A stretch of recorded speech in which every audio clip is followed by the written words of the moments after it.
The Fair Deal was an ambitious set of proposals put forward by U.S. President Harry S. Truman to Congress in his January 1949 State of the Union address. More generally, the term characterizes the entire domestic agenda of the Truman administration. From 1945 to 1953, it offered new proposals to continue New Deal liberalism. But with the conservative coalition controlling Congress, only a few of its major initiatives became law, and then only if they had considerable GOP support. As Richard Neustadt concludes, the most important proposals were aid to education, universal health insurance, the Fair Employment Practices Commission, and repeal of the Taft-Hartley Act. They were all debated at length, then voted down. Nevertheless, enough smaller and less controversial items passed that liberals could claim some success. Philosophy. A liberal Democrat of the Midwestern populist tradition, Truman was determined to both continue the legacy of the New Deal and to make Franklin Roosevelt's proposed Economic Bill of Rights a reality, while making his own mark in social policy. In a scholarly article published in 1972, historian Alonzo Hamby argued that the Fair Deal reflected the vital center approach to liberalism, which rejected totalitarianism, was suspicious of excessive concentrations of government power, and honored the New Deal as an effort to achieve a democratic socialist society, solidly based upon the New Deal tradition and its advocacy of wide-ranging social legislation. The Fair Deal differed enough to claim a separate identity. The Depression did not return after the war, and the Fair Deal had to contend with prosperity and an optimistic future. The Fair Dealers thought in terms of abundance rather than depression scarcity. Economist Leon Kiesling argued that the liberal task was to spread the benefits of abundance throughout society by stimulating economic growth. Agriculture Secretary Charles F. Brannan wanted to unleash the benefits of agricultural abundance and to encourage the development of an urban-rural democratic coalition.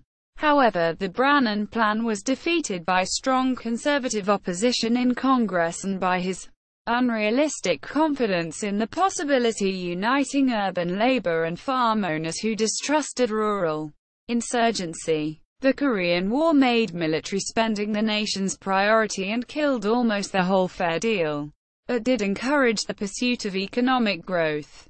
The 21 points. In September 1945, Truman addressed Congress and presented a 21-point program of domestic legislation outlining a series of proposed actions in the fields of economic development and social welfare.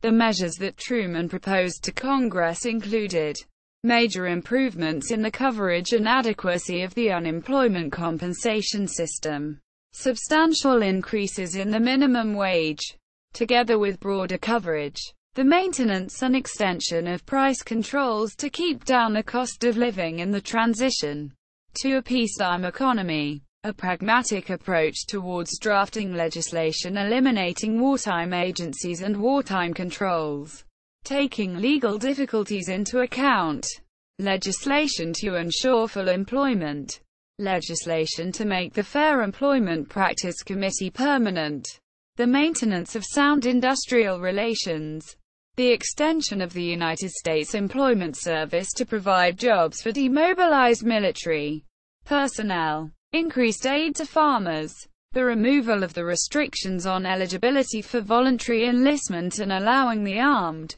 forces to enlist a greater number of volunteers, the enactment of broad and comprehensive housing legislation, the establishment of a single federal research agency, a major revision of the taxation system, the encouragement of surplus property disposal, greater levels of assistance to small businesses, improvements in federal aid to war veterans, a major expansion of public works, conserving and building up natural resources, the encouragement of post-war reconstruction and settling the obligations of the Lend-Lease Act, the introduction of a decent pay scale for all federal government employees, executive, legislative, and judicial, the promotion of the sale of ships to remove the uncertainty regarding the disposal of America's large surplus tonnage following the end of hostilities, legislation to bring about the acquisition and retention of stockpiles of materials necessary for meeting the defense needs of the nation. Truman did not send proposed legislation to Congress. He expected Congress to draft the bills. Many of these proposed reforms, however, were never realized due to the opposition of the conservative majority in Congress. Despite these setbacks, Truman's proposals to Congress became more and more abundant over the course of his presidency, and by 1948 a legislative program that was more comprehensive came to be known as the Fair Deal. In his 1949 State of the Union address to Congress on January 5, 1949, Truman stated that, "Every segment of our population, and every individual, has a right to expect from his government a fair deal." Amongst the proposed measures included federal aid to education, a large tax cut for low-income earners, the abolition of poll taxes, an anti-lynching law, a permanent FEPC, a farm aid program, increased public housing, an immigration bill, new TVA-style public works projects, the establishment of a new Department of Welfare, the repeal of the Taft-Hartley Act, an increase in the minimum wage from 40 to 75 cents an hour, national health insurance, expanded Social Security coverage, and a $4 billion tax increase to reduce the national debt and finance these programs. Despite a mixed record of legislative success, the Fair Deal remains significant in establishing the call for universal health care as a rallying cry for the Democratic Party. Lyndon B. Johnson credited Truman's unfulfilled program as influencing Great Society measures such as Medicare that Johnson successfully enacted during the 1960s. The Fair Deal faced much opposition from the many conservative politicians who wanted a reduced role of the federal government. The series of domestic reforms was a major push to transform the United States from a wartime economy to a peacetime economy.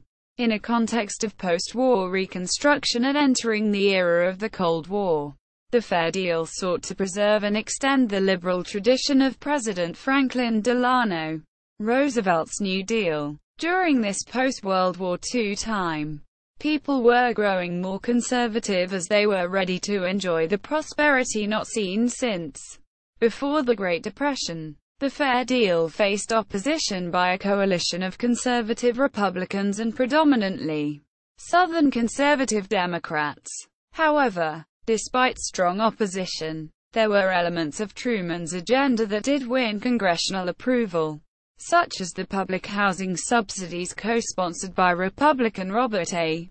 Taft under the 1949 National Housing Act, which funded slum clearance and the construction of 810,000 units of low-income housing over a period of 6 years. Truman was also helped by the election of a Democratic Congress later in his term. According to Eric Leaf Davin, the 1949-50 Congress was the most liberal Congress since 1938 and produced more New Deal Fair Deal legislation than any Congress between 1938 and Johnson's Great Society of the mid-1960s. Quote, as noted by one study, this was the Congress that reformed the Displaced Persons Act, increased the minimum wage, doubled the hospital construction program, authorized the National Science Foundation and the Rural Telephone Program, suspended the sliding scale on price supports, extended the Soil Conservation Program, provided new grants for planning state and local public works and plugged the long-standing merger loophole in the Clayton Act. Moreover, as protector, as defender, wielder of the veto against encroachments on the liberal preserve, Truman left a record of considerable success, an aspect of the Fair Deal not to be discounted. Quote, although Truman was unable to implement his Fair Deal program in its entirety, a great deal of social and economic progress took place in the late 40s and early 50s. A census report confirmed that gains in housing, education, living standards, and income under the Truman administration were unparalleled in American history. By 1953, 62 million Americans had jobs, a gain of 11 million in 7 years, while unemployment had all but vanished. Farm income, dividends, and corporate income were at all-time highs, and there had not been a failure of an insured bank in nearly 9 years. The minimum wage had also been increased while Social Security benefits had been doubled, and 8 million veterans had attended college by the end of the Truman administration as a result of the GI Bill, which subsidized the businesses, training, education, and housing of millions of returning veterans. Millions of homes had been financed through previous government programs, and a start was made in slum clearance.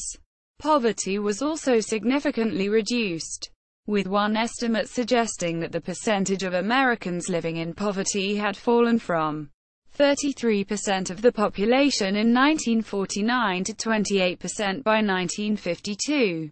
Incomes had risen faster than prices, which meant that real living standards were considerably higher than 7 years earlier. Progress had also been made in civil rights, with the desegregation of both the federal civil service and the armed forces and the creation of the Commission on Civil Rights.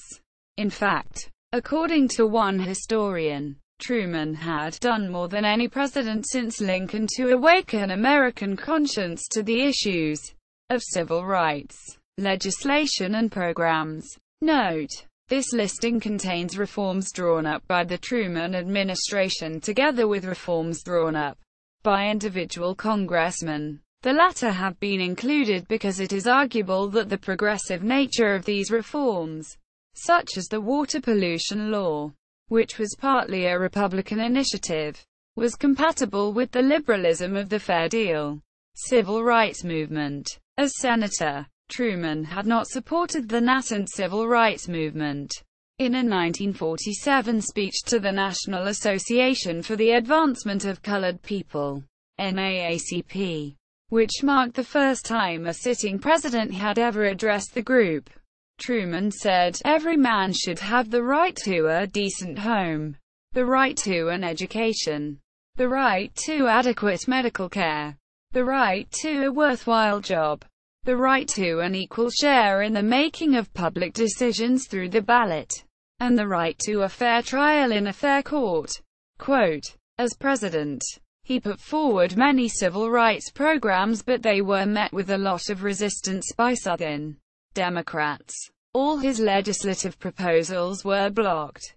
However, he used presidential executive orders to end discrimination in the armed forces and denied government contracts to firms with racially discriminatory practices.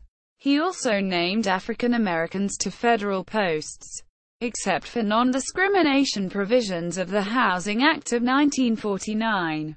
Truman had to be content with civil rights gains achieved by executive order through the federal courts. Vaughan argues that by continuing appeals to Congress for civil rights legislation, Truman helped reverse the long acceptance of segregation and discrimination by establishing integration as a moral principle. Health. The main program of universal health care failed to pass after intense debates. A bill was signed which authorized federal agencies to provide minor medical and dental services to employees. 1945. The National Mental Health Act. 1946. Authorized federal support for mental health research and treatment programs. The Water Pollution Law. 1948. Provided funds for sewage treatment system and pollution research while empowering the Justice Department to file suit against polluters.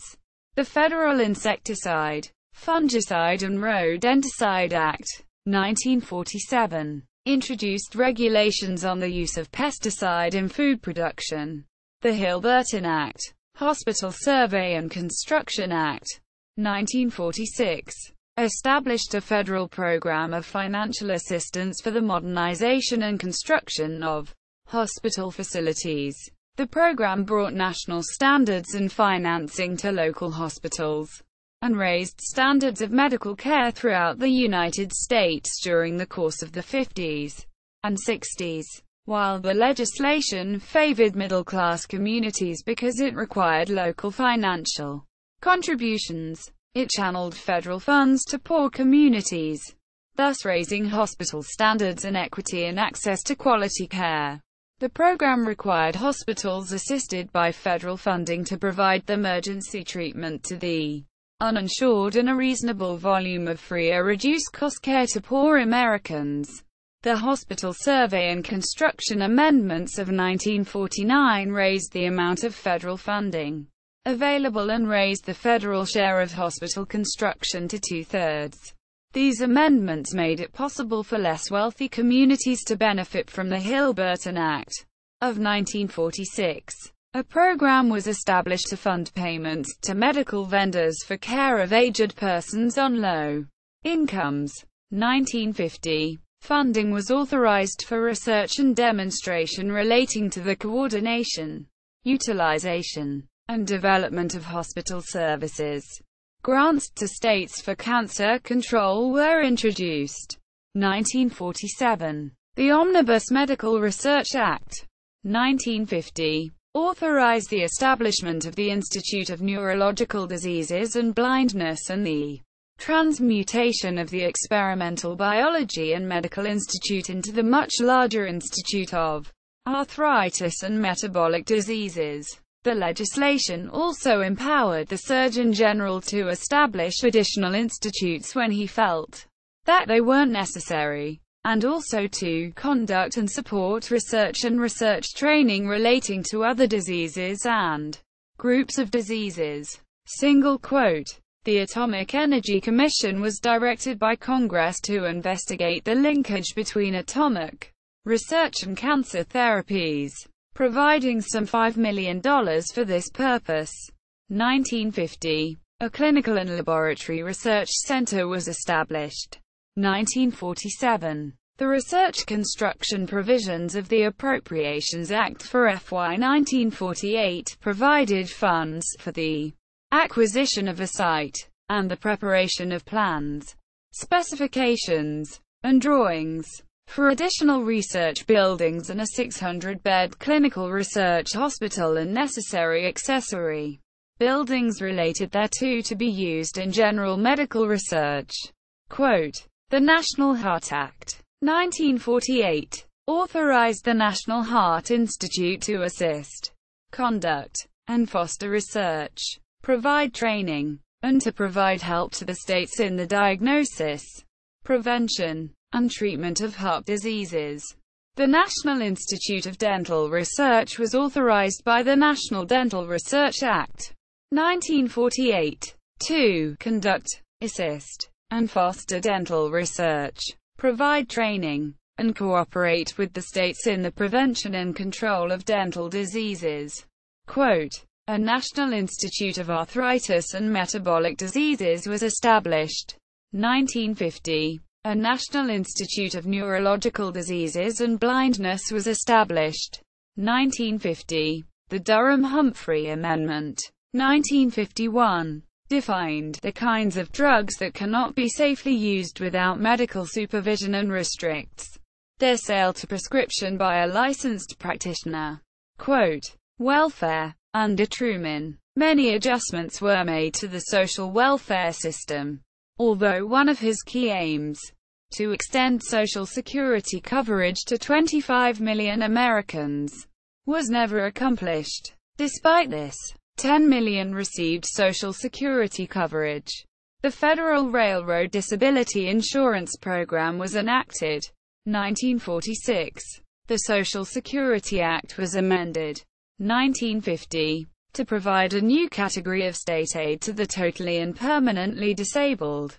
Throughout 1950, more than 30 major changes were made to Social Security. Compulsory coverage was extended to residents of Puerto Rico and the Virgin Islands. Federal employees not covered by federal pensions, domestic servants, most self-employed workers, and agricultural workers, state and local government workers were provided with the option of joining the system. Survivors' benefits were increased and expanded, and Social Security benefits were increased significantly for current beneficiaries by 77.5%. Changes were also made to increase the progressivity of benefits. Another amendment granted wage credits toward all Social Security benefits for military service performed between September 1940 and July 1947. The Aid to Families with Dependent Children program was expanded to include support for caregivers.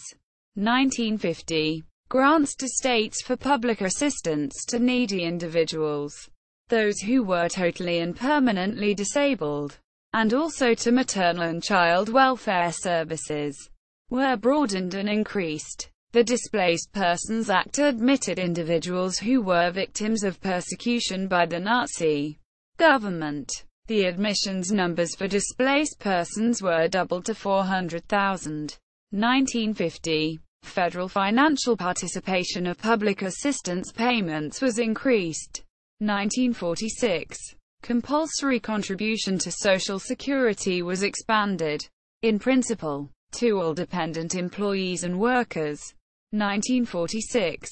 The Federal Unemployment Tax Act, FUTA, was amended in 1946 to permit states where employees made contributions under the unemployment insurance program to use some or all of these contributions for the payment of disability benefits. The Social Security Act was amended in 1946 to provide survivor benefits to the dependents of World War II veterans who died within 3 years of having been discharged from the military. The amendments considered veterans of the Second World War to be fully insured under Social Security for purposes of survivor benefits, even if they had not completed the required number of quarters of covered employment under Social Security. The Civil Service Retirement Act was amended 1948 to provide protection for the survivors of federal employees. The Civil Service Retirement Act of 1930 was amended 1945 to provide retirement credit, in computing length of service, to persons who left government service to enter the armed forces. The Internal Revenue Code and the Social Security Act were amended 1945, in order to extend coverage to all employees of the Bonneville Power Administration who were not covered under the Federal Civil Service Retirement Act and therefore had no retirement protection. The Railroad Unemployment Insurance Act and Railroad Retirement Act Amendments 1946 established monthly survivor benefits and sickness and maternity benefits for railroad employees. The Social Security Act was also amended by the provision making wages in railroad employment applicable for survivor benefits under the Old Age and Survivors Insurance Program. The Social Security Act was amended 1946 to provide coverage to private maritime employees under state unemployment insurance, monthly benefits under Old Age and Survivors Insurance for survivors of certain World War II veterans, and temporary unemployment benefits to seamen with wartime federal employment. Permission was given to states with employee contributions under their unemployment insurance laws to use such funds for temporary disability insurance benefits. There would also be greater federal sharing in public assistance payments for a specified period, and larger grants were to be provided for maternal and child health and child welfare, as well as the extension of these programs to the Virgin Islands. A bill was approved 1947 which extended to July 1949, the time in which income from nursing service and agricultural labor could be disregarded in making old age assistance payments. A law was passed, 1947, under which certain age-old recipients of assistance could continue, until July 1949, to care for the sick or work for wages on a farm without having such wages jeopardize their assistance payment. The Railroad Retirement Act was amended, 1948, to increase certain survivor and retirement benefits. A law was passed, 1948, which raised railroad pensions by 20%, yet reduced taxes on payrolls. A law was passed, 1948, which increased certain benefits payable under the Longshoremen's and Harbor Workers' Compensation Act. A law was approved, 1949, which authorized appropriations for the Federal Security Administrator to meet the emergency needs of crippled children for fiscal year 1949.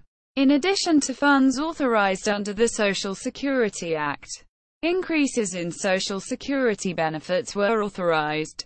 1948. An act for the rehabilitation of the Navajo and Hopi tribes of Indians was approved. 1950. Which included a provision to increase the federal participation in public assistance payments. The Social Security Act of 1950 increased welfare benefits, extended the coverage of Social Security to elderly Americans, and raised the minimum wage. These benefits appealed to both middle-class and working-class Americans. Farm and domestic employees and non-farm self-employed persons came to be covered for first time under the Social Security Old Age Insurance Pension Program. As a result of these changes, an additional 10.5 million Americans were covered by Social Security. According to one historian, the 1950 Act was almost as significant as the original 1935 legislation. Quote, in September 1950, benefits began to be paid to dependent husbands, dependent widowers, wives under the age of 65 with children in their care, and divorced wives. A law was signed, 1952, which increased sickness and unemployment benefits for railroad workers by 30% to 60%, and was financed by a payroll levy on the railroads. The Social Security Act was amended, 1952, to extend for another year the time within which state governments could make agreements that were retroactive to January 1, 1951, for old age and survivors insurance coverage of state and local government employees. The Federal Property and Administrative Services Act, 1949, provided the Federal Security Administrator with the authority to dispose of surplus federal property to non-profit or tax-supported educational institutions for health or educational purposes. The Social Security Act of 1952 increased benefits under the Old Age and Survivors Insurance Program, extended the period of wage credits for military service through December 31, 1953, liberalized the retirement test and raised the retirement test from $50 to $75 a month. The legislation also changed, for a 2-year period, the grant formula for public assistance payments in order to make additional funds available to the states. Social Security coverage was extended to farm workers. 1951. Unemployment coverage was extended. Aid to the permanently and totally disabled. A welfare program to provide help to people with disabilities was introduced. 1950. A bill was passed, 1952, which raised Social Security benefits by 12.5%. Labor, a centerpiece of the Fair Deal. The repeal of Taft-Hartley failed to pass. As Parker notes, by the early 1950s, repeal of Taft-Hartley was only a symbolic Democratic platform statement. Quote, a new Fair Labor Standards Act established a 75-cent an hour minimum wage. The Employment Act of 1946 created a clear legal obligation on the part of the federal government to use all practical means to promote maximum employment, production, and purchasing power. The Act also established the basic core of machinery for such economic planning, the Council of Economic Advisers working directly for the President, and the Joint Committee on the Economic Report in Congress. Quote, under the Employment Act, within 2 decades following its passage, swift measures taken by the Federal Reserve authorities and by the administration in charge held in check 4 recessions, those of 1948-49, 1953-54, 1957-58, and 1960-61. The Office of Economic Stabilization was re-established. 1946. In an effort to control rising prices, the Federal Employees Pay Act, 1946, brought about a 14% increase in the base pay of most government workers whose positions were subjected to the Classification Act of 1923. The Fair Labor Standards Amendments of 1949 introduced various provisions designed to assure the health, efficiency and general well-being of workers.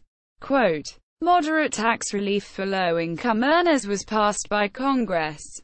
The first Code of Federal Regulations for Mine Safety was authorized by Congress. 1947. The Federal Coal Mine Safety Act of 1952 provided for annual inspections in certain underground coal mines, and provided the Bureau with limited enforcement authority, including the power to issue violation notices and imminent danger withdrawal orders. The Act also authorized the assessment of civil penalties against mine operators for refusing to give inspectors access to mine property or for non-compliance with withdrawal orders.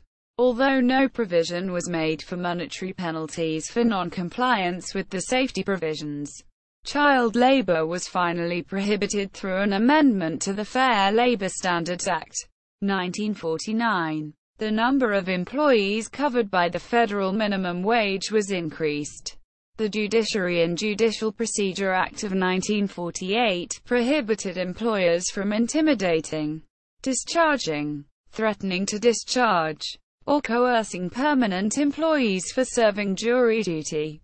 The Maguire Act, 1952, strengthened fair trade laws by enabling manufacturers to extend price maintenance even to retailers who refused to sign contracts.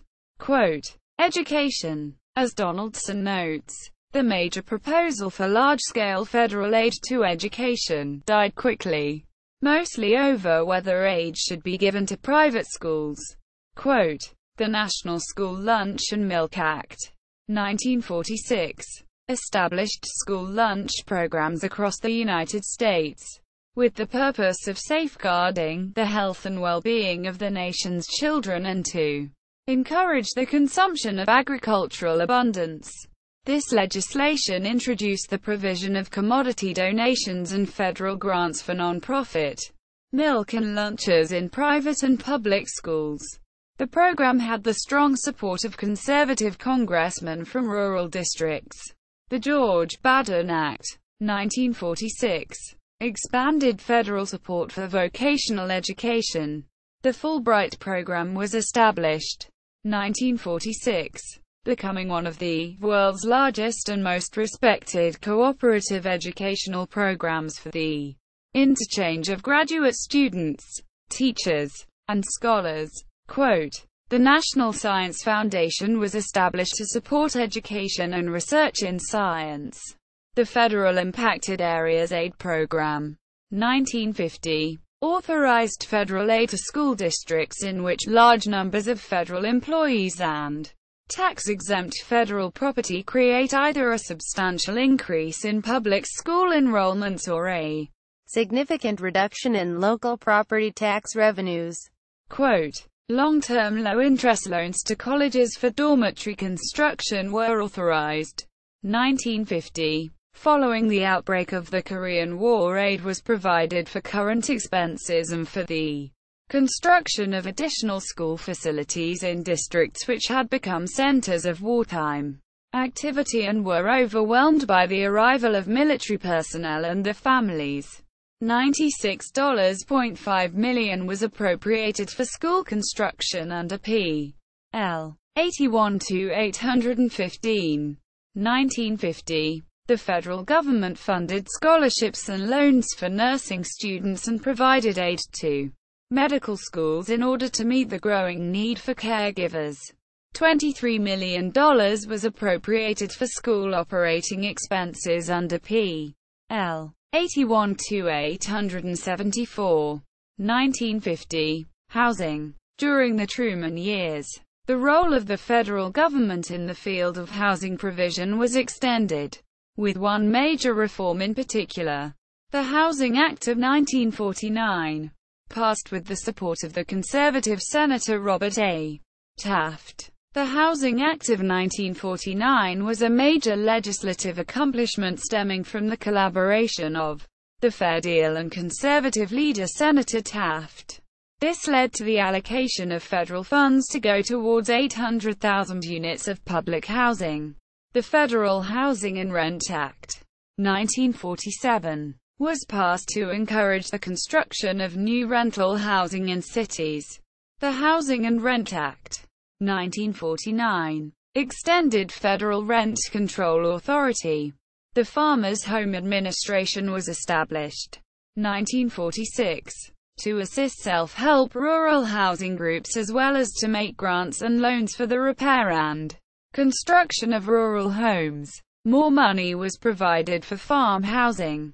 The Federal Housing Administration's mortgage insurance programs were liberalized, authorizing a program of limited technical research and setting up a new program for guaranteeing a minimum yield on direct investments in housing. The Housing Act of 1950 enlarged and liberalized the loan guarantee privileges of Second World War veterans by administering a direct loan program for those veterans who were unable to acquire private home financing. The legislation also authorized a program of mortgage insurance for cooperative housing projects, a program of technical aid, and a new program of mortgage insurance for low-price new rural housing.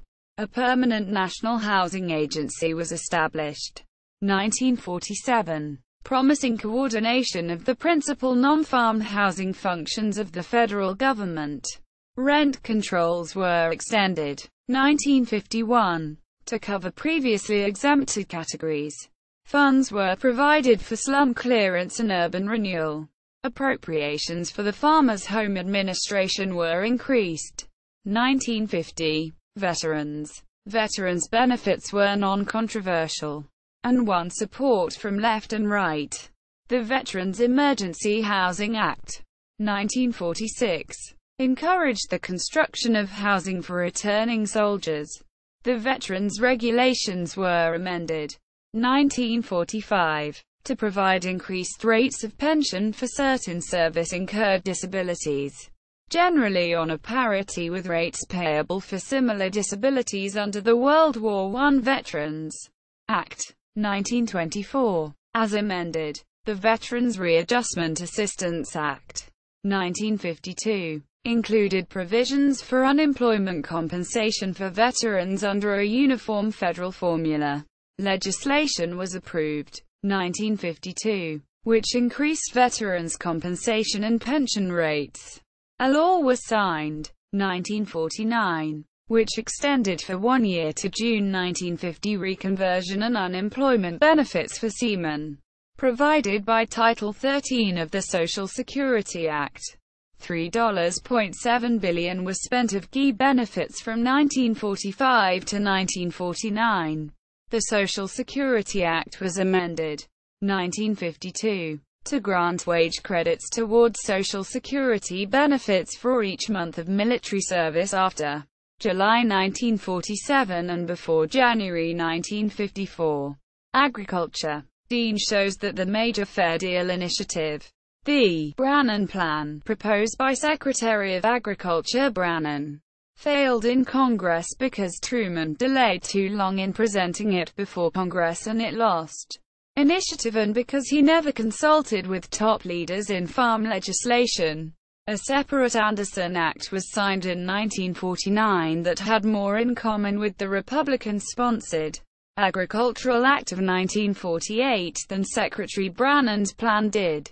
A Conservation of Wildlife Act was passed 1946 to protect wildlife resources. The Farmers Commodity Credit Corporation Charter Act 1948 stabilized, supported and protected farm incomes and prices, assisted in maintaining adequate supplies, and facilitated an orderly distribution of commodities. The Agricultural Act 1948 introduced a more flexible system of price supports. The Agricultural Act 1949 maintained price supports at 90% of parity. The Act also made certain donated commodities acquired through price support operations by the Commodity Credit Corporation (CCC) available for distribution to local public welfare organizations serving poor Americans, the Bureau of Indian Affairs, and school lunch programs. It also authorized the CCC to pay for added processing, packaging, and handling costs for foods acquired under price support so that recipient outlets could more fully use them. The Disaster Loan Act 1949 made farmers who experienced severe crop losses due to natural disasters eligible for special low-interest loans. A loan program was authorized 1949 for expanding and improving rural telephone facilities, federal reclamation and power projects. Truman's Fair Deal reclamation program called for expanded public distribution of federally produced electric power and endorsed restrictions on the amount of land an owner could irrigate from federal water projects. Lobbying efforts by privately owned power companies prevented the spread of public utilities. Political pressure and conflicts with the Budget Bureau and the Army Corps of Engineers kept the Bureau of Reclamation from enforcing the excess land law. Rural electrification and public power were extended. New conservation projects were initiated. Funds for the Tennessee Valley Authority were significantly increased. Funds were provided for West End land reclamation. Funds were provided for hydroelectric power stations. Flood control developments were expanded. Some money was spent on public works. Appropriations for the Tennessee Valley Authority and the Rural Electrification Administration were increased. 1950. Funding for the Reclamation Bureau's hydroelectric, water control, and irrigation projects in the West was increased. See also Square Deal. Further reading. Donovan, Robert J. Conflict and Crisis. The Presidency of Harry S. Truman. 1945 to 1948. 1977. Tumultuous Years. 1949 to 1953. 1982. Detailed 2-volume political history. Hamby, Alonzo L. June 1972. The Vital Center, The Fair Deal, and the Quest for a Liberal Political Economy. American Historical Review. 77. 3. 653-78. DOI. 10.2307 1,870,345. JSTOR 1,870,345. Hamby, Alonzo L. Man of the People. A Life of Harry S. Truman. 1995. Smith, Jason Scott. The Fair Deal, in Daniel S. Margolis, ed. A Companion to Harry S. Truman. 2012. pp. 210-21. Excerpt and text search. 630 pp.